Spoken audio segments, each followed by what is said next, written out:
Then he said to his disciples, "Therefore I say to you, do not worry about your life, what you will eat, nor about the body, what you will put on. Life is more than food, and the body more than clothing.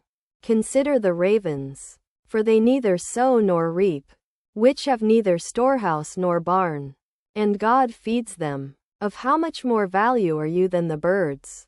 And which of you by worrying can add 1 cubit to his stature? If you then are not able to do the least, why are you anxious for the rest? Consider the lilies, how they grow. They neither toil nor spin. And yet I say to you, even Solomon in all his glory was not arrayed like one of these.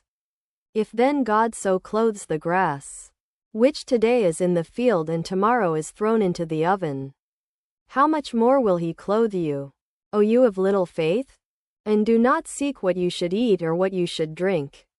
And do not worry, for all these things the nations of the world seek after. And your Father knows that you need these things. But seek the kingdom of God, and all these things shall be added to you. Do not fear, little flock, for it is your Father's good pleasure to give you the kingdom. Sell what you have and give alms. Provide yourselves money bags which do not grow old, a treasure in the heavens that does not fail, where no thief approaches nor moth destroys.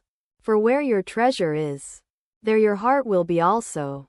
Let your waist be girded and your lamps burning, and you yourselves be like men who wait for their master, when he will return from the wedding, that when he comes and knocks they may open to him immediately. Blessed are those servants whom the master, when he comes, will find watching. Assuredly, I say to you that he will gird himself and have them sit down to eat, and will come and serve them. And if he should come in the 2nd watch, or come in the 3rd watch, and find them so, blessed are those servants. But know this, that if the master of the house had known what hour the thief would come, he would not have left his house to be broken into.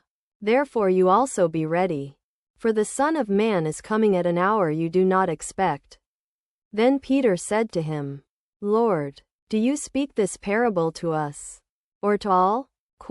And the Lord said, Who then is that faithful and wise steward, whom his master will make ruler over his household, to give them their portion of food in due season? Blessed is that servant whom his master will find so doing when he comes. Assuredly, I say to you that he will make him ruler over all that he has.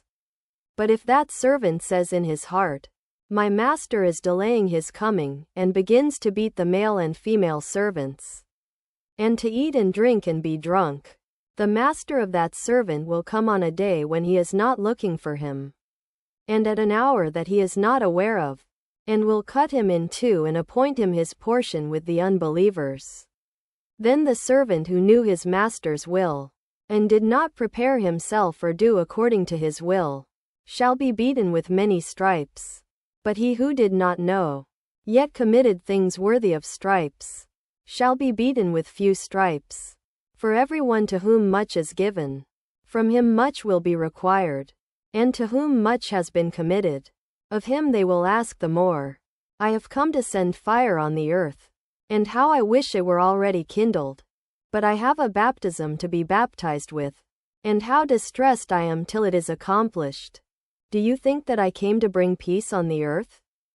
I tell you, no, but rather division. For from now on, 5 in one house will be divided, 3 against 2, and 2 against 3. Father will be divided against son, and son against father, mother against daughter, and daughter against mother, mother-in-law against daughter-in-law, and daughter-in-law against mother-in-law.